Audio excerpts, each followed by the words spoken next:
Good evening. More than a month after a tragic hit and run, the man accused of hitting and killing 7-year-old Pranay Bhattacharya outside the River of Lights is now behind bars. Members of the U.S. Marshals Service arrested 27-year-old Sergio Almanza at the Mexican border today. News 13's Jamie Seymour is here with the details of the arrest and the reaction from Pranay's parents. Pranay's parents tell us while the news of an arrest is a relief, it's just one step in a long road to justice for their son. My boy was very, very loved. He had touched many, many lives. As the family of 7-year-old Pranay Bhattacharya feels the loss of their little boy every day, a phone call earlier today brought a new feeling. I believe there's a sense of relief. Every day we wake up and we wonder what's going to happen and if he's ever going to be identified, caught, arrested. Earlier today, U.S. Marshals arrested 27-year-old Sergio Almanza, the man accused of hitting and killing the young boy in a crosswalk at Central and Tingley last month.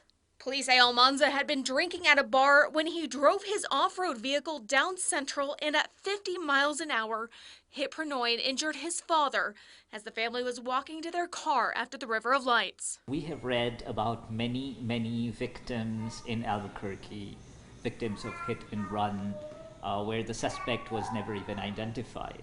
Days later, police found the off-road vehicle in the backyard of a house on 65th and Avalon, and when they went to Almanza's house in Los Chavas, he was nowhere to be found.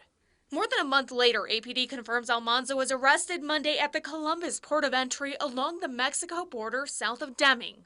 Police say a lot of tips suggest that Almanza was in Mexico, and they believe he was entering back into the U.S. to turn himself in. He had been in anticipation that he was going to surrender for the past few days, and it came through today. While Pranay's parents, Deepshika and Aditya, are thankful for an arrest, they say it doesn't stop the pain of losing their son, forever casting a dark shadow on the holidays for the entire family. Our lives are never going to be the same again. We're not going to have a Merry Christmas again. My 2 other boys will have to grow up with parents that always have sadness that they carry with them. As for Almanza, they hope anyone who helped him, from allegedly tampering with the off-road vehicle to helping him escape, are also held accountable. I do hope that those people would be investigated as well, and they would get their fair share for helping this person run and for supporting him.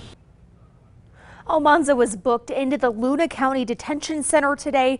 He'll then be transported to MDC in Albuquerque to face charges.